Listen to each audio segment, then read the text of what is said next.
नमस्कार, जय हिंद, वंदे मातरम। प्यारे बच्चों, आज हम जो विषय लेकर आए हैं वो है हिंदी व्याकरण। बहुत ही महत्वपूर्ण विषय है। अगर आप यूपी में किसी एग्जाम की तैयारी कर रहे हैं तो वहां पर हिंदी पूछी ही जाती है। फिर चाहे आप यूपीएसआई की तैयारी कर रहे हो, लेखपाल की कर रहे हो, वीडियो की कर रहे हो या यूपी पुलिस कांस्टेबल की कर रहे हो, सभी एग्जाम के लिए हिंदी बहुत ही महत्वपूर्ण है और हिंदी व्याकरण और भी ज्यादा महत्वपूर्ण। एक ही क्लास में आपका कंप्लीट रिवीजन होने वाला है। बहुत ही कम समय में सारी चीजें आपको टू द पॉइंट मिलने वाली हैं और यहां से बाहर कोई भी प्रश्न नहीं जाने वाला है। वीडियो को लाइक कर लीजिएगा, चैनल पर नए हैं चैनल को सब्सक्राइब कर लीजिएगा और बस एक बार अंत तक वीडियो को देखते रहिएगा, क्योंकि प्रश्न यहीं से आएगा।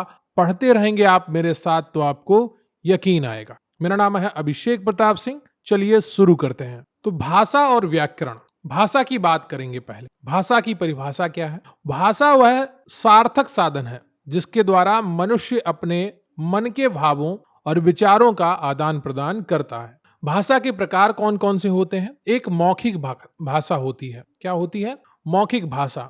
जब हम बोलकर अपने विचार प्रकट करते हैं, यह भाषा का मूल रूप है। जैसे भाषण देना, फोन पर बात करना, कहानी सुनाना और जैसे मैं अभी आपको पढ़ा रहा हूं, यह सब मौखिक भाषा के उदाहरण हैं। लिखित भाषा, जब हम लिखकर अपने विचार प्रकट करते हैं, यह भाषा को स्थायित्व प्रदान करता है। जैसे पत्र लिखना, पुस्तक पढ़ना या समाचार पत्र, ये सब क्या है? लिखित भाषा के प्रयोग। अब हम बात करेंगे सांकेतिक भाषा की। तो जब संकेतों या इशारों से बात समझाई जाती है तो व्याकरण में इसका अध्ययन नहीं होता है। तो सांकेतिक जो भाषा है उसको हम व्याकरण में नहीं पढ़ते हैं।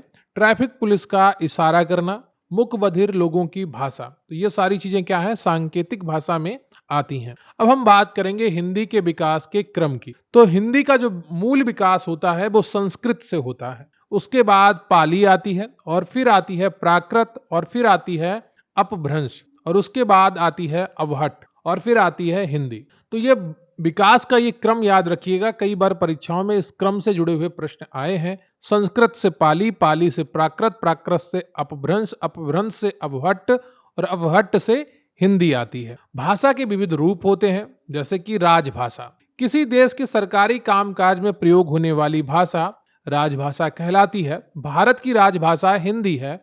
अनुच्छेद 343 में ये वर्णित है। साथ में भारत की जो सह राजभाषा है वो अंग्रेजी है, ध्यान रखिए। राष्ट्रभाषा वह भाषा जो देश के अधिकांश निवासियों द्वारा बोली और समझी जाती है। भारत की कोई घोषित राष्ट्रभाषा नहीं है, पर हिंदी यह स्थान रखती है। देखिए, भारत के अधिकांश लोगों द्वारा, लगभग 54%, जो आखिरी जनगणना थी 57% लोगों द्वारा यह भाषा बोली जाती है हिंदी।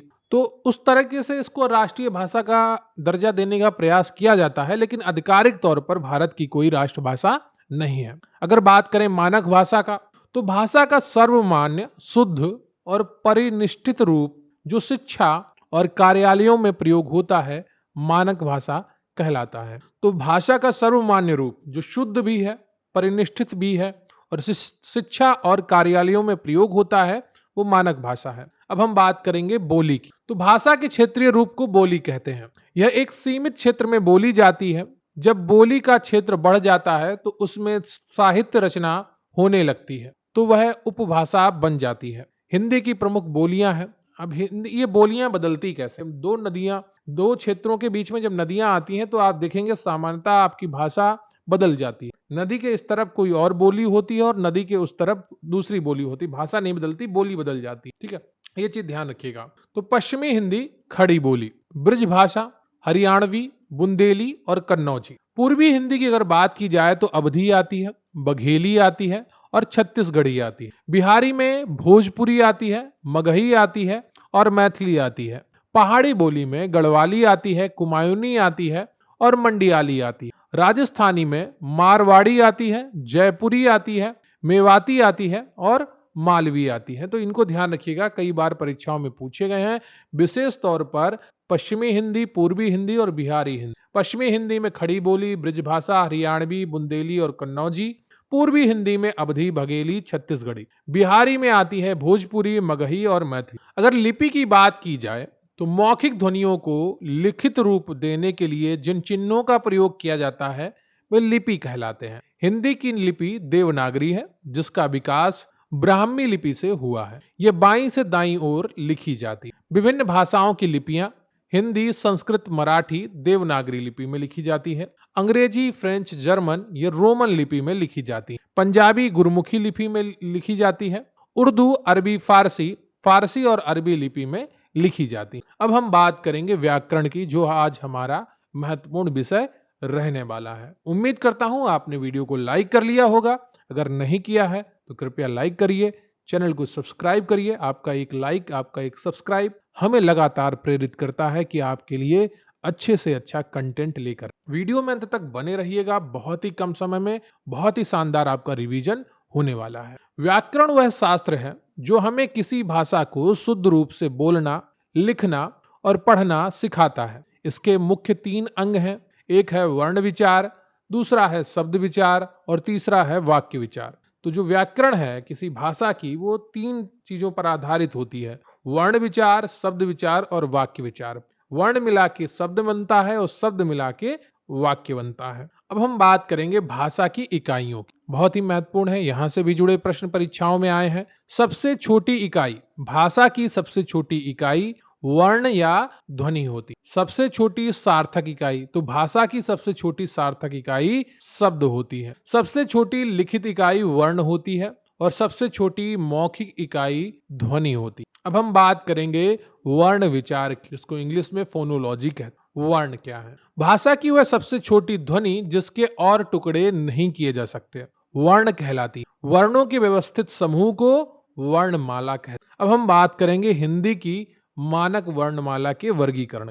हिंदी वर्णमाला को वर्णों के मुख्य 2 रूप में बांटा गया है। एक है स्वर और दूसरा है व्यंजन, लेकिन इनको भी कई रूपों में बांटा गया है। वो कौन से रूप है उनको हम अब देखें। सबसे पहले बात करेंगे स्वर की, जिसको इंग्लिश में वॉवेल कहते हैं। जिन वर्णों का उच्चारण स्वतंत्र रूप से बिना किसी अन्य वर्ण की सहायता के होता है, उन्हें स्वर कहते हैं। मानक हिंदी में इनकी संख्या 11 है। हृष्ट स्वर मूल स्वर है।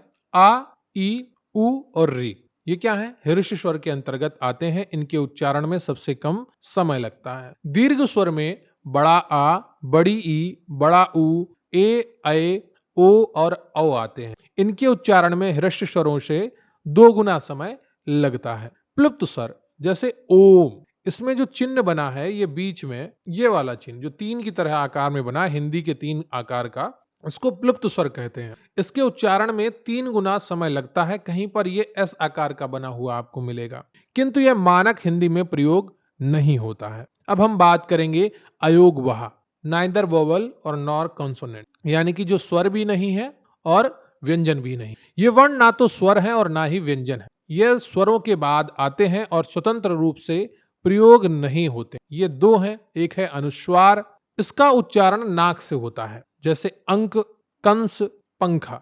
विसर्ग आती है, इसका उच्चारण हा के समान होता है, अतः, प्रातः, दुख, जिसे हम हिंदी में आपने पढ़ा होगा अंग आहा के रूप। तो आ के ऊपर बिंदी लगा दी, अनुस्वार लगा दिया तो वो अंग हो गया, और आ के बाद विसर्ग लगा दिया तो वो क्या हो गया? आहा हो गया। अब हम बात करते हैं व्यंजन की। जिन वर्णों का उच्चारण स्वरों की सहायता से होता है उन्हें व्यंजन कहते हैं। मूल व्यंजन की संख्या 33 है। सबसे पहले हम बात करेंगे स्पर्श व्यंजन की। संख्या इनकी 25 है। इनके उच्चारण में जीभ मुख के अलग अलग भागों कंठ, तालु, मूर्धा, दंत, ओष्ठ को स्पर्श करती है। इन्हें 5 वर्गों में बांटा गया है। का वर्ग, कंठ, गला से उच्चारण होता है। का, खा, ग, घा, इंग्या, तो ये आपका का वर्ग पूरा आता है कंठ में। चा वर्ग आता है तालु में, मुंह का ऊपरी भाग। जब जीभ हमारी ऊपर लगती है और हवा निकलती है तो चा, छा, जा, झा, इया। टा वर्ग आता है मूर्धा में, तालु का अगला भाग। जब हमारी जीभ ऊपर लड़ती है जाके ट, ट, मूर्धन्य, इसको कहते हैं मूर्धन्य। तो टा वर्ग पूरा टा, ठा, डा, ढा, णा। ता वर्ग दंत आता है, क्योंकि जब ता, था, दा, धा, ना आप बोलते हैं तो आपकी जीभ दांतों से स्पर्श करती है। पा वर्ग ओष्ठ, होंठ, पा, फा, बा, भा, मा। तो जब आप बोलते हैं तो होंठ चपक, प, फ, भ, है ना, तो ये एक दूसरे को स्पर्श करते हैं, तो ये होष्ठ में आ जाते हैं। कहां से आप प्रयत्न कर रहे हैं। अब हम बात करेंगे अंतस्थ व्यंजन की। इनकी संख्या होती है 4। इनका उच्चारण स्वर और व्यंजन के बीच का होता है, इसलिए इन्हें अंतस्थ व्यंजन कहते हैं। या, रा, ला, वा। ये 4 होते हैं, इनको याद रखिएगा, बहुत ही इंपॉर्टेंट है, बार-बार एग्जाम में पूछे जाते हैं। ऊष्म या संघर्षी व्यंजन, संख्या इनकी होती है 4। इनके उच्चारण में मुख से गर्म हवा, ऊष्मा निकलती है। श, श, सा और हा। 3 प्रकार के सा होते हैं, सा, श, सा और हा। ठीक है, तो इनको ध्यान रखिएगा। इसको दंत सा कहते हैं, इसको मूर्धन्य सा कहते हैं। अन्य व्यंजन की अगर बात करें तो संयुक्त व्यंजन, इनकी संख्या होती है 4। छा, छा बनता है का और शा मिला के, त्र बनता है ता और रा मिला के, ज्ञा बनता है जा और या मिला के, और श्रा बनता है सा और रा मिला के। तो ये आपके संयुक्त व्यंजन होते हैं 4। का के बाद कौन सा अक्षर आएगा, ये बहुत ही ज्यादा पूछा जाता है, तो उसके बाद का के बाद वर्णमाला क्रम में छा आता है। अब उत्क्षिप्त या द्विगुण व्यंजन, संख्या इनकी होती है 2। तो ढा और ढा, ये 2 होते हैं। जैसे सड़क और घोड़ा, इनका प्रयोग पढ़ना और चढ़ना, ये उत्क्षिप्त व्यंजन कहलाते हैं, द्विगुण व्यंजन कहलाते हैं। आगत या ग्रहित ध्वनियां कौन कौन सी हैं, तो ये नुक्ता लगा के क, ख, ग,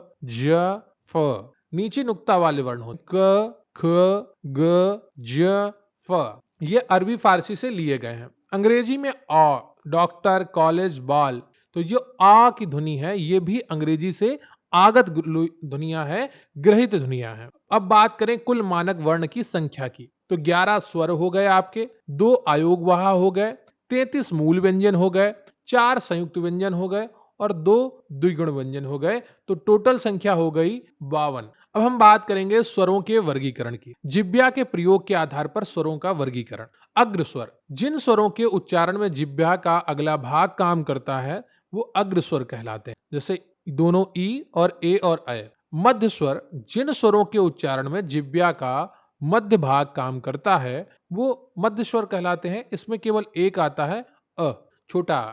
पश्च स्वर की अगर बात की जाए तो जिन स्वरों के उच्चारण में जिह्वा का पिछला भाग काम करता है वो पश्च स्वर में आते हैं। बड़ा आ, दोनों ऊ और दोनों ओ और औ। अगर बात करें स्वरों के एक और वर्गीकरण की जिह्वा के प्रयोग के आधार पर, तो ये तो अभी आपने पढ़ा, ये रिपीटेड हो। अगला है आपका कि मुख खुलने, मुखाकृति के आधार पर विवृत स्वर होते हैं। उच्चारण में मुख पूरा खुलता है, आ, जब आ बोलते हैं तो आपका मुंह पूरा खुल जाता है। फिर आता है अर्धविवृत, उच्चारण में मुख आधा खुलता है, अ, ए, औ, ये क्या है, ये अर्धविवृत है। फिर आता है अर्ध संवृत, उच्चारण में मुख आधा बंद रहता है, ए, ओ। संवृत की अगर बात की जाए तो उच्चारण में मुख लगभग बंद रहता है, बगैर मुंह खोले भी आप इनका उच्चारण कर पाते हैं, ई, ऊ, ओ। तो ये क्या है, संवृत है, मुंह लगभग बंद रहता है, बहुत हल्का सा मुंह खोल कर भी आप इनका उच्चारण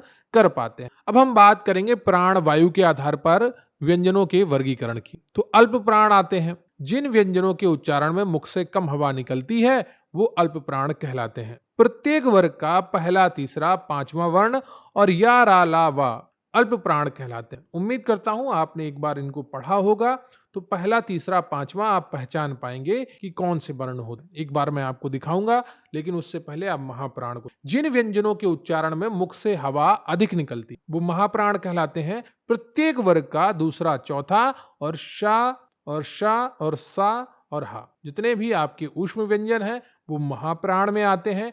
अंतस्थ व्यंजन आपके अल्प प्राण में आते हैं। पहला, तीसरा, पांच, पहला, तीसरा, पांच, ठीक है, ये अल्प प्राण में आते हैं। अब कैसे आप देखेंगे इनको, आप एक बार यहां पर मैं आपको दिखाता हूं। हमारे पास एक टेबल, पहला, तीसरा और पांचवा ये क्या है, अल्प प्राण है। दूसरा और चौथा है, ये क्या है, महाप्राण है। क, ग, इंग्या, ख, घ, ये क्या है, ख और घ आपके महाप्राण है। और पहला, तीसरा, पांचवा, क, ग, इंग्या, ये आपका अल्प प्राण में आते हैं। 1, 3, 5 और 2, 4 का जो वर्गीकरण है इसको याद रखें। अब हम बात करेंगे स्वर तंत्री में कंपन के आधार पर वर्गीकरण। अघोष, जिन वर्णों के उच्चारण में स्वर तंत्री में कंपन नहीं होता है वो क्या कहलाते हैं, वो अघोष कहलाते हैं। प्रत्येक वर्ग का पहला, दूसरा वर्ण तथा तीनों शा अघोष है, ठीक है।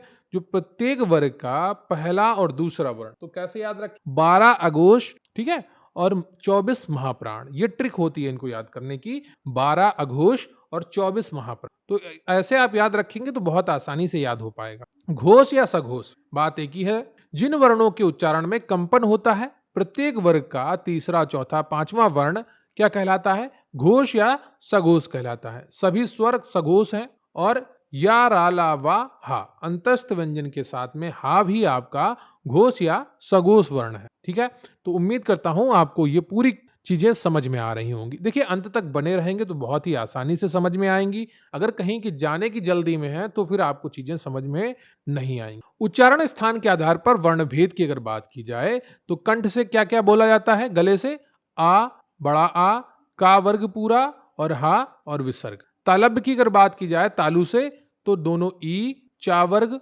और या और शा। मूर्धन्य से अगर बात की जाए तो री, टा वर्ग और र और शा। दांतों से अगर बात की जाए तो ता वर्ग, ता, था, द, ध, न, ला और सा। ओष्ठ होठों से अगर बात की जाए तो ऊ, बड़ा ऊ, पा वर्ग, प, फ, ब, भ, म।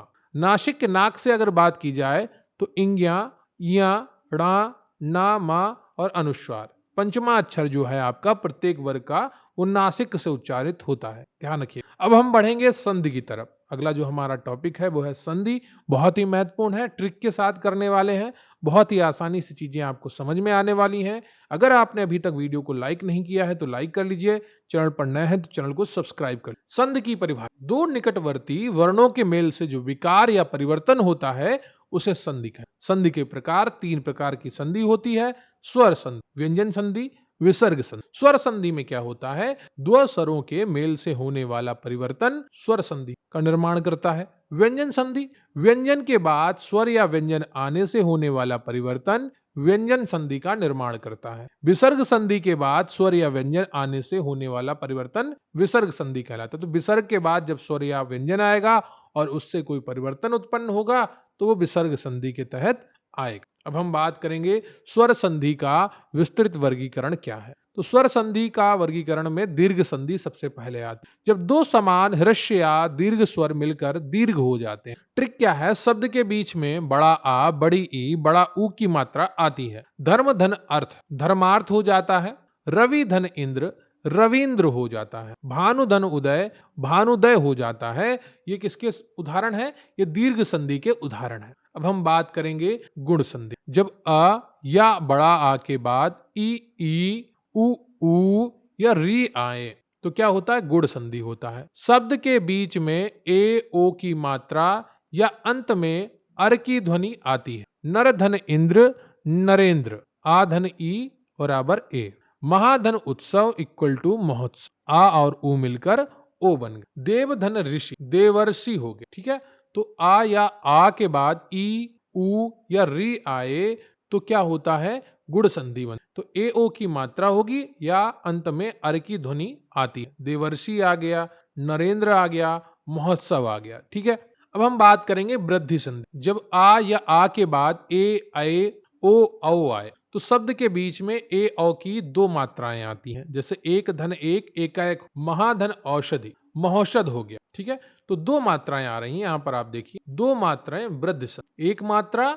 गुण संधि। अब हम बात करेंगे यण संधि। जब ई, उ, री के बाद कोई भिन्न स्वर आए, शब्द में या व रा से पहले आधा व्यंजन आता है, ये यण संधि की पहचान है, ट्रिक है। अति धन अधिक, अत्यधिक हो गया। सुधन आगत, स्वागत हो गया। पितृ धन आज्ञा, पित्राज्ञा हो। ठीक है, तो ई और आ मिलकर क्या बनते हैं? या बनता है। ऊ धन आ मिलकर क्या बनता है? वा बनता है। री धन आ मिलकर क्या बनता है? रा बनता है। अब हम बात करेंगे अयादि संधि। जब ए, ऐ, ओ, औ के बाद कोई भिन्न स्वर आए तो अयाद संधि का निर्माण होता। शब्द का उच्चारण ऐ, आओ, अब, आओ जैसे शब्दों से होता है। तो ऐ, आए, अब, आओ जैसे शब्द जब आते हैं तो अयाद संधि का निर्माण होता। ने धन अन, नयन हो जाता है। ए और आ मिलकर अय बनाया। नय धन अक, नायक हो गया। ए और अय और आ मिलकर आय बनाता। ओ धन अन, पवन हो गया। ओ और आ मिलकर अव बनाते। क्लियर है आपको? अन्य संधियों की अगर बात करें तो व्यंजन संधि, व्यंजन के बाद स्वर या व्यंजन आने से होने वाला परिवर्तन व्यंजन संधि कहलाता। दिक धन गज, तो दिग्गज हो गया। का और गा मिला तो आधा गा और पूरा गा बन गया। सत जन जन, तो क्या हो गया? सज्जन हो गया। ता, तो ये आधा जा बन गया। जगत धन नाथ, जगन्नाथ हो गया। ता और ना अधना और पूरा समधनसार संसार हो। माँ धन सा क्या हो गया, ये आपका अनुस्वार बिंदु जो होता है वो हो। विसर्ग संधि, विसर्ग के बाद स्वर या व्यंजन आने से होने वाला परिवर्तन। मनहा धन रथ, मनोरथ हो गया। विसर्ग में रा बन जुड़ा तो ओ हो गया। निहि धन चल तो निश्चल हो गया।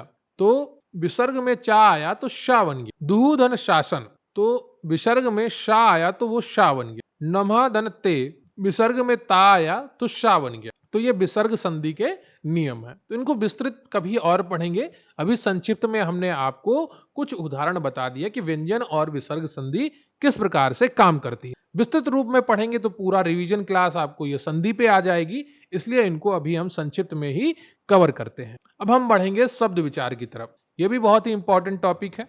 शब्द की परिभाषा क्या होती है उसको देख लेते हैं।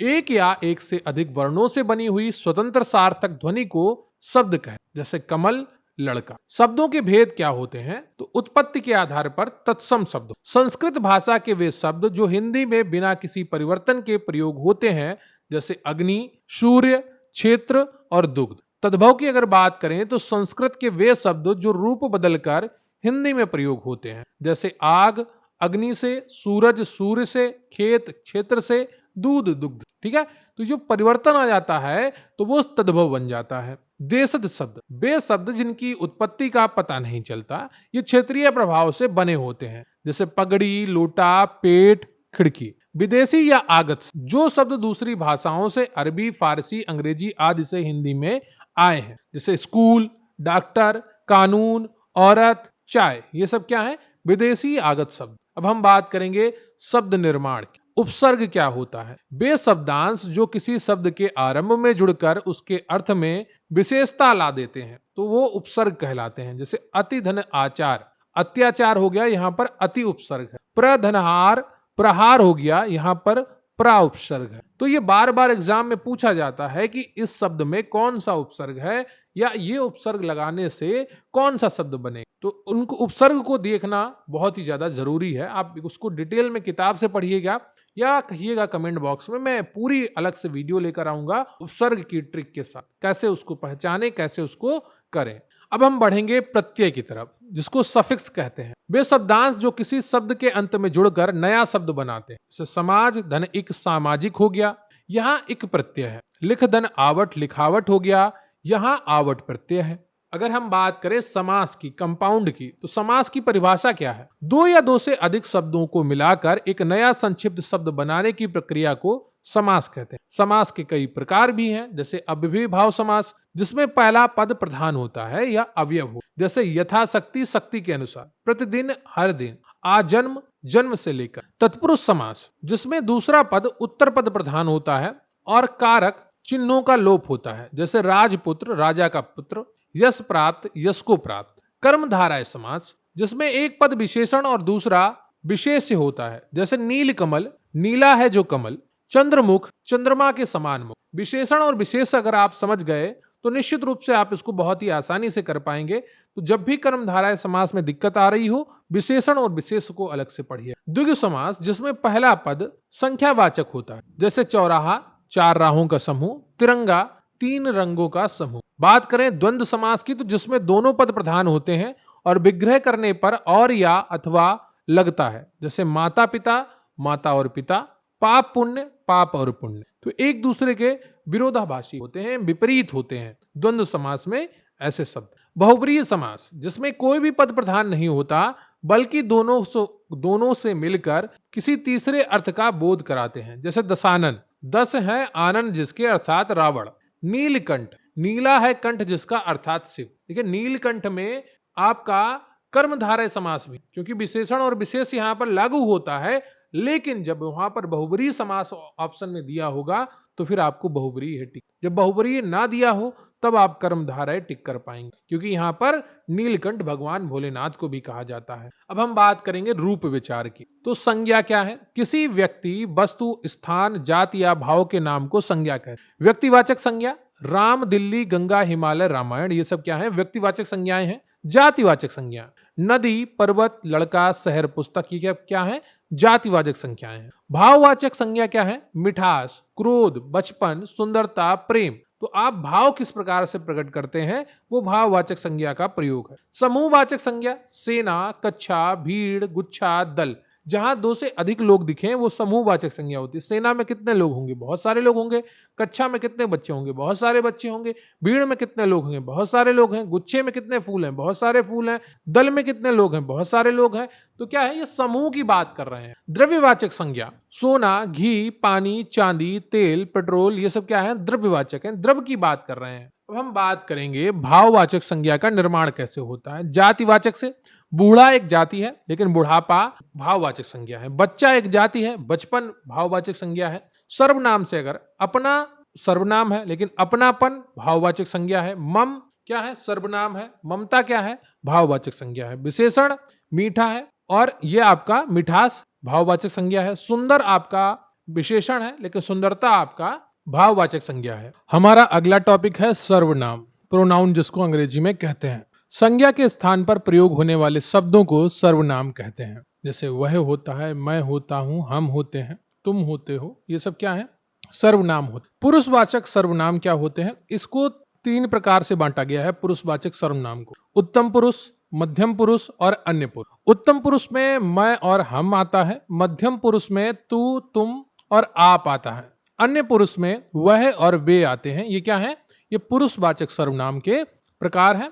और पुरुषवाचक सर्वनाम में उत्तम पुरुष मैं और हम, मध्यम पुरुष तुम और तू और आप, अन्य पुरुष में वह वे आते हैं। उदाहरण के लिए, मैं पढ़ रहा हूं, तुम खा रहे हो, वह जा रहा है। तो जितने भी यहाँ पर सर्वनाम के शब्द प्रयोग हुए हैं, मैं, तुम, वह, ये सब क्या है, ये आपके सर्वनाम है। निजवाचक सर्वनाम, आप स्वयं खुद हैं। मैं यह काम आप ही कर लूंगा, मैं यह काम स्वयं ही कर लूंगा, मैं खाना स्वयं ही बना लूंगा, मैं खुद से ही लिख लूंगा। तो ये क्या है, ये निजवाचक सर्वनाम के उदाहरण है। निश्चयवाचक, यह मेरी पुस्तक है, वह मेरी साइकिल है। तो ये निश्चयवाचक सर्वनाम में आएंगे।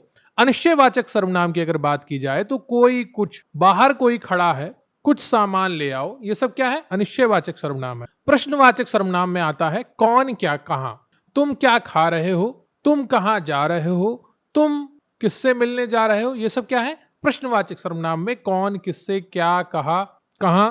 संबंधवाचक सर्वनाम की बात की जाए तो जो सो, जो करेगा सो भरेगा, जैसा करोगे वैसा मिलेगा। तो ये सब क्या है, संबंधवाचक सर्वनाम है। अब हम बात करेंगे विशेषण की, एडजेक्टिव की। संज्ञा या सर्वनाम की विशेषता बताने वाले शब्दों को विशेषण कहते हैं। गुणवाचक, अच्छा, काला, मोटा, सुंदर, वीर। संख्यावाचक, 4, 10, कुछ, सब। परिमाणवाचक, 2 किलो, थोड़ा पानी, बहुत दूध। तो परिमाणवाचक में निश्चित संख्यावाचक होता है, अनिश्चित परिमाणवाचक होता है। निश्चित में 2 kilo, 5 kilo, 2 litre, 5 litre, 1 metre, 2 metre.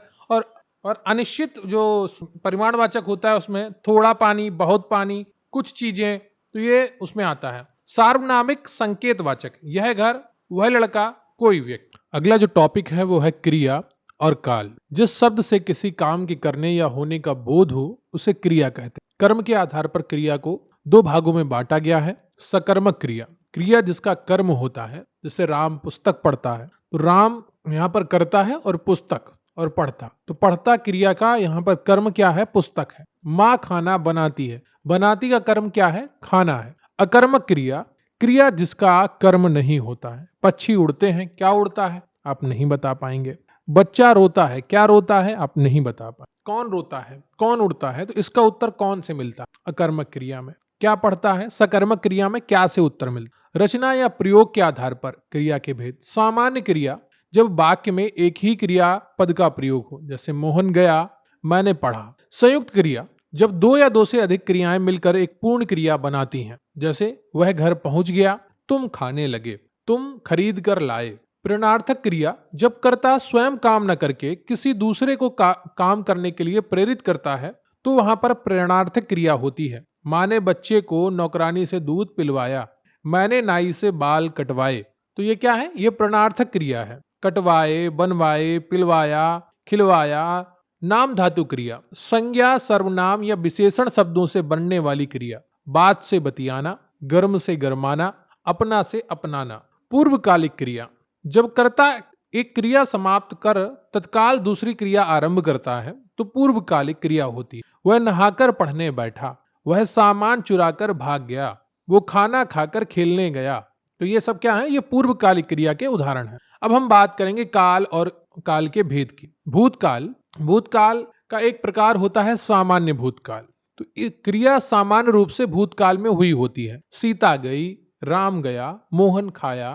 तो ये क्या है? सामान्य भूतकाल है। आसन्न भूत, क्रिया अभी अभी समाप्त हुई है। सीता गई है, राम गया है, मैंने पढ़ा है, तुमने खाया है। ये क्या है? ये आसन्न भूत है, बस अभी अभी खत्म हुआ है। पूर्ण भूतकाल, क्रिया बहुत पहले समाप्त हो गई थी। सीता गई थी, राम पढ़ रहा था, मैं खा रहा था। ये क्या है? पूर्ण भूतकाल है, क्रिया अभी से काफी पहले समाप्त हो चुकी है। अपूर्ण भूतकाल, क्रिया भूतकाल में हो रही थी। सीता जा रही थी, मैं खा रहा था, मोहन पढ़ रहा था, राम दौड़ रहा था। संदिग्ध भूतकाल, क्रिया के होने में संदेह होता है। सीता गई होगी, तुमने खाना खा लिया होगा, मोहन पढ़ रहा होगा। ये सब क्या है? संदिग्ध भूतकाल है, यानी कि आपको सही पता नहीं है, आप अनुमान लगा रहे हैं कि पिछले समय में, बीते हुए समय में क्या हो रहा हो। हेतु हेतु मत भूतकाल, एक क्रिया दूसरी पर निर्भर होती है। यदि सीता जाती तो मैं भी जाता, यदि मोहन खाता तो मैं भी खाता, यदि तुम खाना लाते तो मैं खाना खा पाता। ये सब क्या है? हेतु हेतु मत भूत क्रिया है, एक क्रिया दूसरे पर निर्भर होती। वर्तमान काल की अगर बात करें, प्रेजेंट टेंस की, तो यहां पर भी आपको तीन भेद देखने को मिलते हैं। एक सामान्य वर्तमान काल, क्रिया वर्तमान समय में सामान्य रूप से होती है। राम पढ़ता है, मोहन खाता है, सीता जाती है। ये सब क्या है? सामान्य वर्तमान, सामान्य रूप से होती है। अपूर्ण वर्तमान काल, क्रिया वर्तमान समय में चल रही है। प्रेजेंट कंटिन्यूअस जिसको कहते हैं आप इंग्लिश में। राम पढ़ रहा है, मोहन खा रहा है, राम खेल रहा है, सीता पढ़ रही है, सीता खा रही है, गीता बोल रही है। ये सब क्या है? अपूर्ण वर्तमान काल है। संदिग्ध वर्तमान काल, क्रिया के वर्तमान में होने में संदेह हो। तो राम पढ़ता होगा, अब कहीं आप वो कमरे में बैठा है अंदर, या आप नीचे वाले फ्लोर पे हैं, कोई ऊपर है, अब आपसे कोई पूछे कि राम क्या कर रहा है, तो आप क्या कहेंगे? वो पढ़ता हो, वो खेलता हो। भविष्य काल की अगर बात की जाए, फ्यूचर टेंस की, तो सामान्य भविष्य होता है। क्रिया भविष्य में सामान्य रूप से होगी। राम पढ़ेगा, मैं खेलूंगा, मोहन खाएगा। संभाव्य भविष्य काल, क्रिया के भविष्य में होने की संभावना होती है। शायद कल वर्षा हो, शायद तुम जाओ, शायद मैं खाना खाऊं।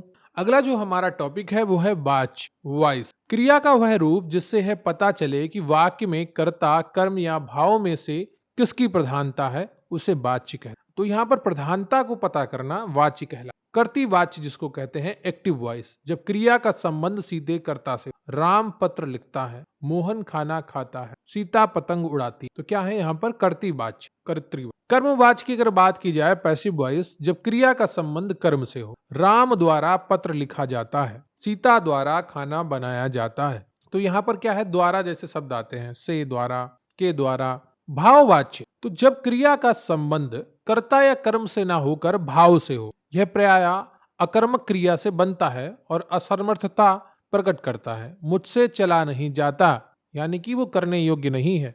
मुझसे पढ़ा नहीं जाता, मुझसे खाना बनाया नहीं जाता, मोहन से दौड़ा नहीं जाता। ये क्या है? भाववाच्य। वाच्य पहचानने की ट्रिक की अगर बात की जाए, तो कर्ती वाच्य कर्ता के साथ ने विभक्ति होती है या कोई विभक्ति नहीं होती है, क्रिया कर्ता के अनुसार होती है। लड़के खेलते हैं, लड़की खेलती है। कर्मवाच्य की अगर बात की जाए, तो कर्ता के साथ द्वारा या के द्वारा लगा होता है, क्रिया कर्म के अनुसार होती है। रोगी को दवा दी गई, पुस्तक पढ़ी गई। भाववाच्य की अगर बात की जाए, तो कर्ता के साथ से लगा होता है, क्रिया हमेशा अकर्मक और पुल्लिंग एक वचन में होती है और अक्सर असमर्थता यानी कि ना करने योग्य, नहीं का भाव होता है, निगेटिव क्रिया होती है। मरीज से उठा नहीं जाता, मोहन से खाना खाया नहीं जाता, मुझसे दौड़ा नहीं जाता। ये सब क्या है? ये भाववाच्य के उदाहरण हैं। अब हम बात करेंगे वाक्य विचार की, यानी कि वाक्य की परिभाषा और उसके अंग।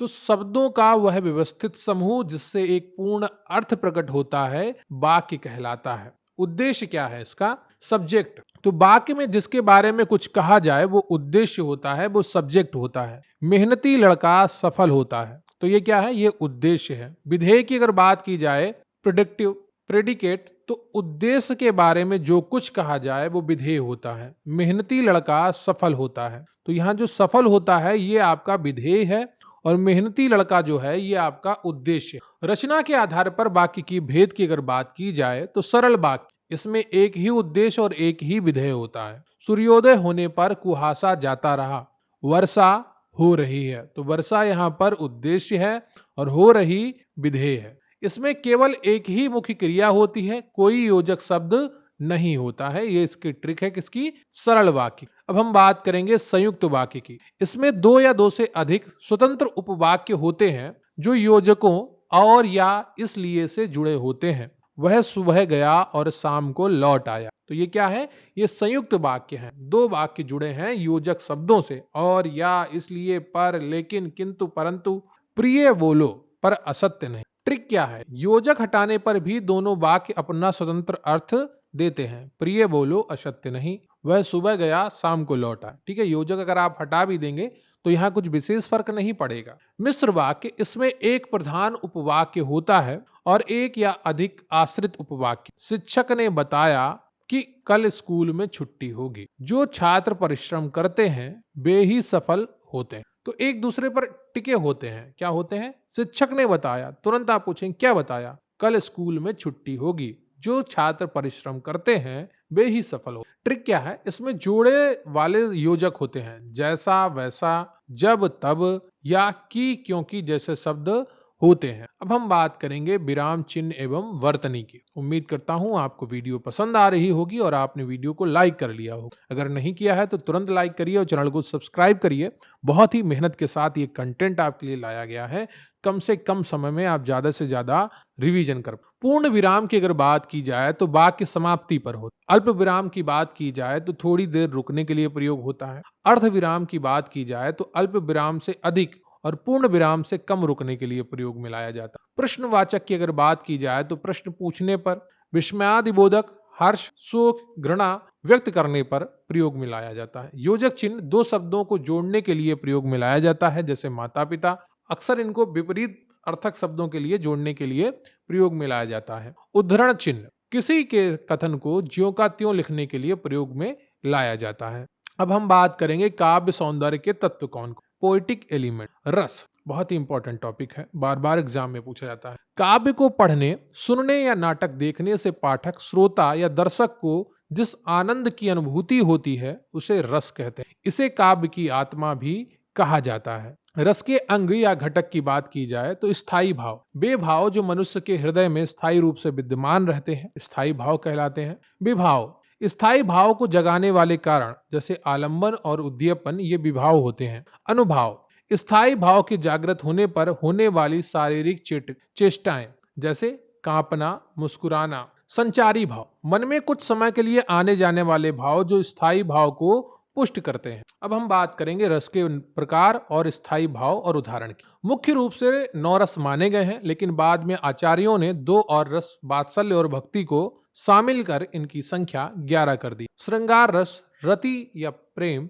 इसका स्थायी भाव होता है। बतरस लालच लाल की, मुरली धरी लुकाए, सोह करें भौयन हंसें, दैन कहे नटी जाए। यहाँ पर प्रेम की बात हो। श्रृंगार रस 2 प्रकार का होता है, एक आपका संयोग श्रृंगार और एक वियोग श्रृंगार। संयोग श्रृंगार में नायक और नायिका के मिलन की बात होती है और वियोग श्रृंगार रस में नायक और नायिका के बिछड़ने की बात होती है। हास्य रस का जो स्थायी भाव है हास, यहाँ पर हंसी आती। बुरे समय को देखकर गंजे तू क्यों रोए, किसी भी हालत में तेरा बाल न बांका। तो क्या है ये? हास्य। करुण रस की अगर बात की जाए तो इसका जो स्थायी भाव है वो शोक है, जिसका अर्थ होता है दुख। देख सुदामा की दीन दशा, करुणा करके करुणा निधि। करुण रस का उदाहरण। वीर रस की अगर बात की जाए तो इसका जो स्थायी भाव होता है वो उत्साह होता है, जिसका अर्थ जोश होता है। बुंदेले हर बोलों के मुंह, हमने सुनी कहानी थी, खूब लड़ी मर्दानी वह तो झांसी वाली। रौद्र रस, क्रोध, गुस्सा, इसका अर्थ होता है। श्री कृष्ण के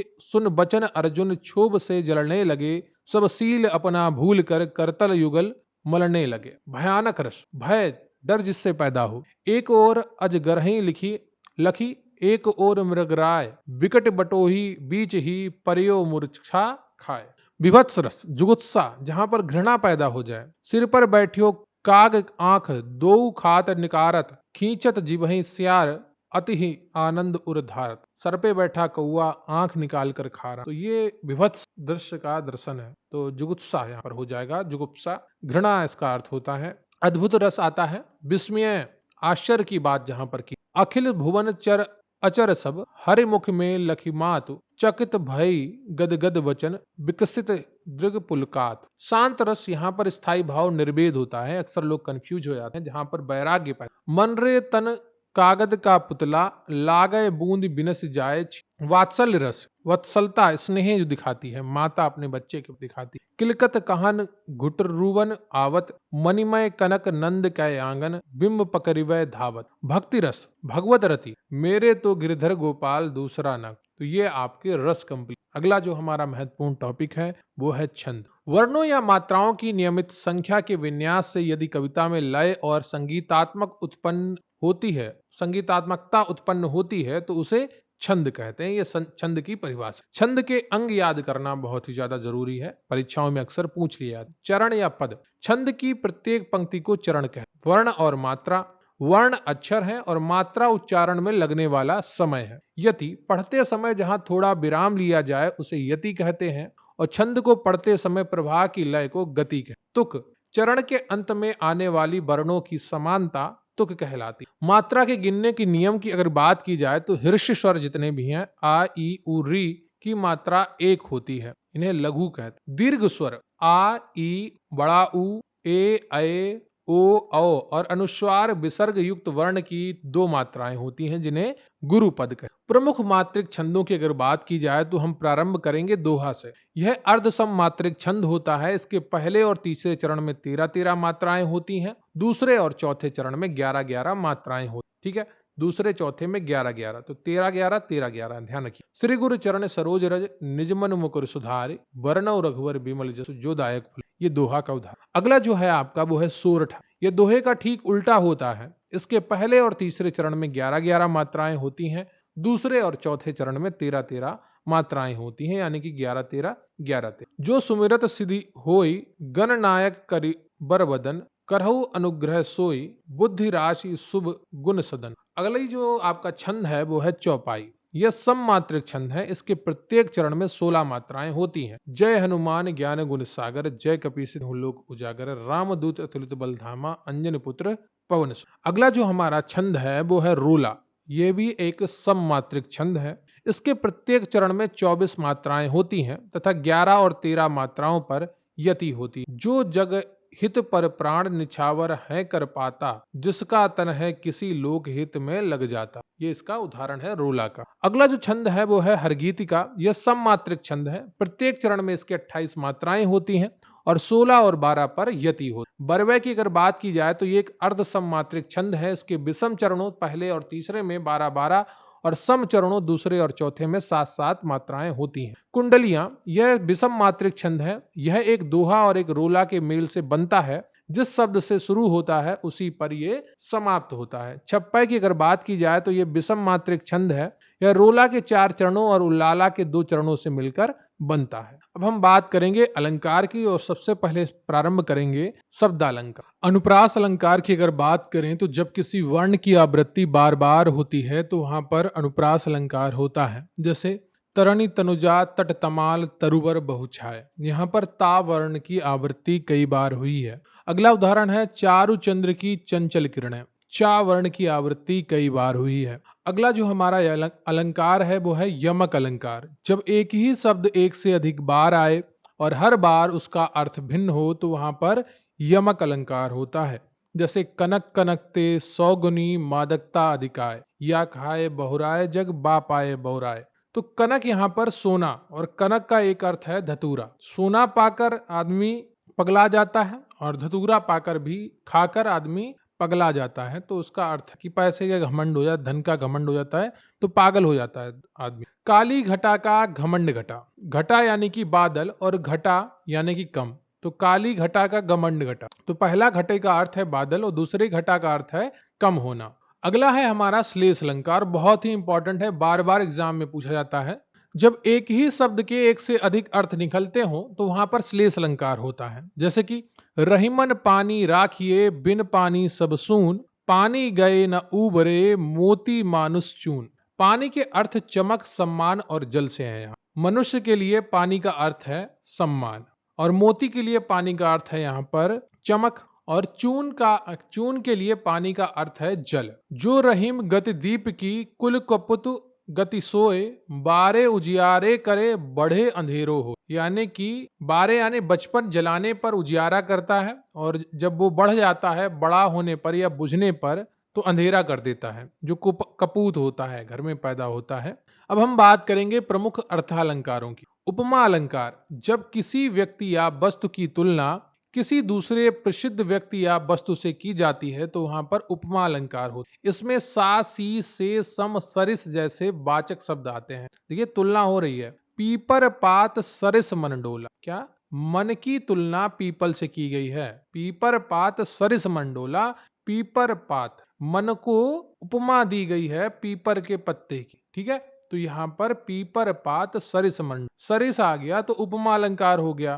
फिर दूसरा, हाय फूल सी कोमल बच्ची हुई राख की थी ढेर। तो सी आ गया, फूल सी कोमल बच्ची, तो फूल की तुलना या उपमा दी गई है बच्ची को। अगला जो अलंकार है वो है रूपक अलंकार। जब गुण की अत्यधिक समानता के कारण उपमेय ही उपमान का अभेद आरोप कर दिया जाता है। इसमें उपमेय और उपमान के बीच योजक चिन्ह होता है। क्या होता है? योजक चिन्ह होता है। चरण कमल बंदो हरिराई। क्या? चरण ही कमल है, कोई सा, सी, से, सरिस शब्द का प्रयोग नहीं किया। चरण कमल बंदो हरिराई, चरणों को ही कमल मान लिया गया है। पायो जी मैंने राम रतन धन पायो, राम को ही रतन धन पा लिया, मान लिया। अगला जो अलंकार है वो है उत्प्रेक्षा अलंकार। जब उपमेय में उपमान की संभावना या कल्पना की जाती तो यहाँ पर पहचानने की एक बहुत ही अच्छी ट्रिक होती है। यहाँ पर मनु मानो, जनु जानो, मनहु जनहु जैसे शब्दों का प्रयोग होता है। सोहत ओढ़ पीत पटु श्याम सलोने गात, मनो नील मन शैल पर सातव परियो प्रभात। तो यहाँ पर क्या है? मनो का प्रयोग हुआ है। मनो, ये क्या है? यहाँ पर उत्प्रेक्षा अलंकार है। उस काल मारे क्रोध के तन कांपने उसका लगा, मानो हवा के जोर से सोता हुआ सागर जग। तो यहाँ पर क्या प्रयोग हुआ है? मानो। ठीक है, तो इस प्रकार के जब शब्दों का प्रयोग होता है तो वहां पर कौन सा अलंकार होता है? वहां पर उत्प्रेक्षा अलंकार होता है। अब हम बात करेंगे अतिशयोक्ति अलंकार। जब किसी बात को बहुत ही बढ़ा चढ़ाकर कहा जाए, जैसे कि हनुमान की पूंछ में लगन ना पाई आग, लंका सगरी जल गई गए निशाचर भाग। कि हनुमान की पूंछ में आग भी नहीं लग पाई, उससे लंका जल गई और निशाचर सारे भाग। आगे नदिया पड़ी अपार, घोड़ा कैसे उतरे पार, राणा ने सोचा इस पार तब तक चेतक था उस। कि नदी बहुत अपार फैली थी, राणा ने ये सोच ही पाया कि घोड़ा कैसे उस पार होगा। इतना सोचते सोचते चेतक उस पार पहुंच। तो ये क्या है? अतिशयोक्ति बात कीजिए, ये बहुत बढ़ा चढ़ाकर बता दिया। अब अगला जो अलंकार है वो है मानवीकरण अलंकार। जब जड़ वस्तुओं या प्रकृति पर मानवीय भावनाओं और क्रियाओं का आरोप किया जाता है। मेघ आए बड़े बन ठन के संवर के। तो क्या है? मेघ को मानवीकरण कर दिया। बन ठन के मेघ थोड़ी आएंगे, लेकिन मानव आता है बन ठन के, लेकिन मेघ का प्रकृति को मानवीकृत कर दिया है। फूल हंसे कलियां मुस्क, फूल की कलियां तो हंसती मुस्काती नहीं है, लेकिन उसका मानवीकरण कर दिया है। तो ये मानवीकरण अलंकार। कारक की परिभाषा की अगर बात की जाए, डिफिनीशन ऑफ केस, संज्ञा या सर्वनाम के जिस रूप से उसका संबंध वाक्य के दूसरे शब्दों विशेषकर क्रिया से जाना जाता है उसे कारक कहते हैं। कारक को प्रकट करने के लिए जो चिन्ह लगाए जाते हैं उन्हें विभक्ति या परसर्ग कहते हैं। उदाहरण के लिए, राम ने रावण को बाण से मारा, तो इस वाक्य में ने प्रयोग हुआ है, को प्रयोग हुआ है और से प्रयोग हुआ है। तो विभक्ति चिन्ह है ये, जो राम रावण बाण का संबंध मारा क्रिया से बता रहे हैं। अब हम बात करेंगे कर्ता कारक की। लास्ट में आपका पूरा रिवीजन होगा, लेकिन उससे पहले आप एक विधिवत तरीके से सभी कारक को पढ़ लें, बार बार पढ़ने की आवश्यकता न पड़े। विभक्ति चिन्ह क्या होता है? कर्ता कारक का ने होता है। यह चिन्ह केवल भूतकाल की सकर्मक क्रिया के साथ लगता है। कई वाक्यों में कोई चिन्ह नहीं होता है, शून्य विभक्ति भी होती है। पहचानने की ट्रिक क्या है? वाक्य की क्रिया से कौन या किसने लगाकर प्रश्न करें, जो उत्तर मिलेगा वही कर्ता कारक होगा। राम ने पत्र लिखा, उत्तर प्रश्न करिए किसने लिखा, तो आपको उत्तर मिलेगा राम ने लिखा। तो यहां पर क्या हो गया? कर्ता कारक हो। अगला है आपका सोहन खेलता है, प्रश्न करिए कौन खेलता है, उत्तर मिलेगा आपको सोहन खेलता है। तो यहां पर क्या है? कर्ता कारक है। कई बार आपको ने चिन्ह भी नहीं, ठीक है। अब हम बात करेंगे कर्म कारक। तो विभक्ति चिन्ह इसका होता है को, प्राणीवाचक संज्ञा के साथ प्रयोग होता है, और शून्य विभक्ति अप्राणीवाचक के संज्ञा के साथ प्रयोग में आता है। पहचानने की ट्रिक क्या है? क्रिया का फल या प्रभाव जिस पर पड़ता है, क्रिया से क्या या किसको लगाकर प्रश्न करें तो उत्तर मिलेगा, वही कर्म होगा। माँ ने बच्चे को सुलाया, तो क्रिया यहाँ पर क्या है? सुलाया है, पढ़ता है। तो किसको सुलाया? बच्चे को सुलाया। मोहन पुस्तक पढ़ता है, तो क्या पढ़ता है? पुस्तक पढ़ता है। तो यहां पर क्या हो गया? कर्म कारक हो। ठीक है। अगला जो हमारा कारक है वो है करण कारक। विभक्ति चिन्ह इसका होता है से या के द्वारा। पहचानने की ट्रिक क्या है? ये क्रिया को करने के साधन या माध्यम को बताता है। क्रिया से किससे या किसके द्वारा लगाकर प्रश्न करें, आपको उत्तर मिलेगा। उदाहरण के लिए वह कलम से लिखता है, प्रश्न करिए किससे लिखता है, उत्तर मिलेगा आपका कलम से। तो यहां पर से का अर्थ के द्वारा के होता है। ठीक है। तो से के स्थान पर अगर आप के द्वारा लगा लेते हैं तो बहुत ही आसानी से आप इसको पहचान पाएंगे। रोगी को दवा के द्वारा ठीक किया गया। रोगी को दवा से ठीक किया गया। किसके द्वारा ठीक किया गया? दवा के। अगला जो आपका कारक है वो है संप्रदान कारक, डेटिव के। विभक्ति चिन्ह है को और के लिए। पहचानने की ट्रिक क्या है? जिसके लिए कोई क्रिया की जाए या जिसे कुछ स्थायी रूप से दिया जाए, तो क्रिया से किसके लिए या किसको देने के अर्थ में लगाकर प्रश्न करें। उदाहरण की बात अगर की जाए तो पिता पुत्र के लिए फल लाए, तो किसके लिए फल लाए? पुत्र के लिए लाए। राजा ने गरीबों को वस्त्र दिए, तो यहाँ को का अर्थ देने के लिए है, इसलिए संप्रदान कारक हो। ठीक है। जहां पर को का प्रयोग देने में हो तो वहां पर संप्रदान आएगा। अपादान कारक की बात की जाए तो इसका चिन्ह भी से होता है, लेकिन यहाँ पर अलग होने के भाव में होता है, के द्वारा के भाव में नहीं होता है, अलग होने के भाव में हो। पहचानने की ट्रिक क्या है? जब वाक्य में अलग होना, तुलना, डरना, शर्माना, सीखना या निकलना का भाव हो तो वहां से का प्रयोग अपादान कारक के लिए होता है। उदाहरण के लिए पेड़ से पत्ता गिरता है, अलग हो रहा है। गंगा हिमालय से निकलती है, अलग हो रही है, निकल रही है। वह कुत्ते से डर गया, तो डरना है यहाँ पर, तो यहाँ पर क्या होगा? अपादान कारक। अगला जो हमारा कारक है वो है संबंध कारक। तो विभक्ति चिन्ह का, की, के, रा, री, रे, ना, नी, ने हो। पहचानने की ट्रिक क्या है?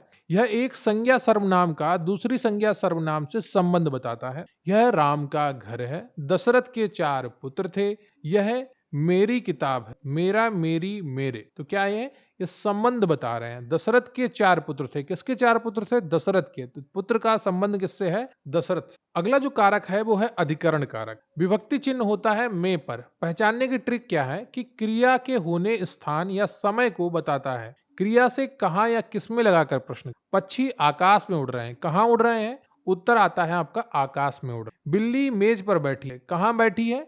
मेज पर बैठी है। तो में और पर अधिकरण के कारक चिन्ह। संबोधन कारक हे, अरे, ओ, अजी। पहचानने की ट्रिक क्या है? किसी को पुकारने, बुलाने या सावधान करने के लिए इसका प्रयोग होता है। इसके बाद विस्मयादिबोधक चिन्ह का प्रयोग होता है। हे ईश्वर हमारी रक्षा करो, अरे तुम कहां से हो, अरे तुम यहाँ कैसे। तो ये सब क्या है? संबोधन कारक है। तो अब हम एक बार इनका रिवीजन कर लेते हैं और बहुत ही आसानी से आपका ये पूरा रिवीजन हो जाएगा कारक और विभक्ति तालिका का। कर्ता ने कर्म को करण से के द्वारा साधन के रूप में यहां पर होता है। संप्रदान को के लिए देने के भाव के रूप में प्रयोग होता है।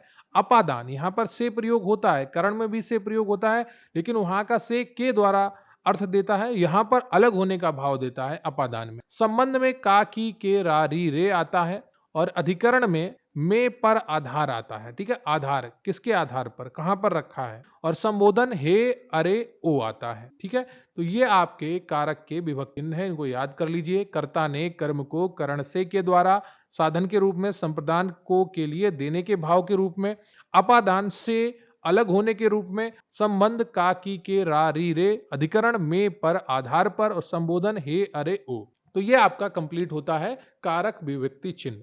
अब हम पढ़ेंगे हिंदी दिवस और विश्व हिंदी संघ। इसके अलावा कुछ महत्वपूर्ण आपको वन लाइनर भी मिलने वाले हैं जो ग्रामर के आपकी बहुत ही इंपॉर्टेंट रहे। ये आपका ग्रामर का एक बड़ा सेक्शन कंप्लीट हो जाता है, और जो बचा हुआ है वो भी अगले 5 मिनट में आपका कंप्लीट हो जाएगा। तो वीडियो में अंत तक बने रहिएगा।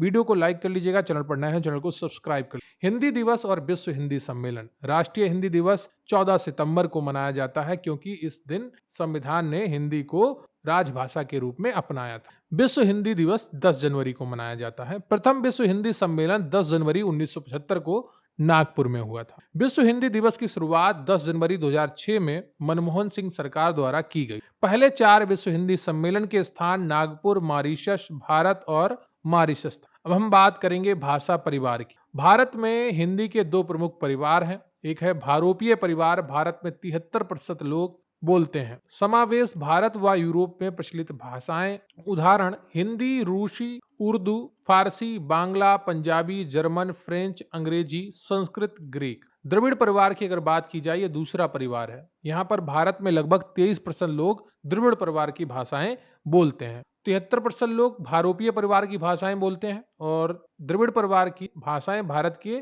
23% लोग बोलते हैं। समावेश यहाँ पर दक्षिण भारत में प्रचलित भाषाएं हैं। उदाहरण के तौर पर तमिल, तेलुगु, कन्नड़, मलयालम, तुलु, ये सब किसमें द्रविड़ परिवार की भाषाएं हैं। और भारोपीय परिवार की भाषाओं में जो समावेश हुआ है वो हिंदी, रूसी, उर्दू, फारसी, बंगला, पंजाबी, जर्मन, फ्रेंच, अंग्रेजी, संस्कृत और ग्रीक। हिंदी किस परिवार की भाषा है? तो हिंदी भारोपीय परिवार की भाषा है। आप ये जानकर रखिएगा, याद करके। अब राजभाषा आयोग की अगर बात की जाए तो गठन अनुच्छेद 344 के अंतर्गत होता है। पहले अध्यक्ष बनते हैं बीजी खेर, बाल गंगाधर खेर। गठन की तिथि थी 7 जून 1955। कार्य था हिंदी को विकसित करने के लिए सिफारिशें देना। कार्यकाल है 10 साल के लिए। अब हम बात करेंगे परीक्षा के लिए महत्वपूर्ण नियम और ट्रिक्स, जिनको पढ़कर आप बहुत ही आसानी से बहुत ही अच्छा स्कोर कर पाएंगे। वर्ण विचार, अ स्वर उदासीन होता है, इसकी कोई मात्रा नहीं होती। सभी स्वर सघोष और अल्प प्राण होते हैं। वर्ण विचार, या और वा को अर्धस्वर भी कहा जाता है।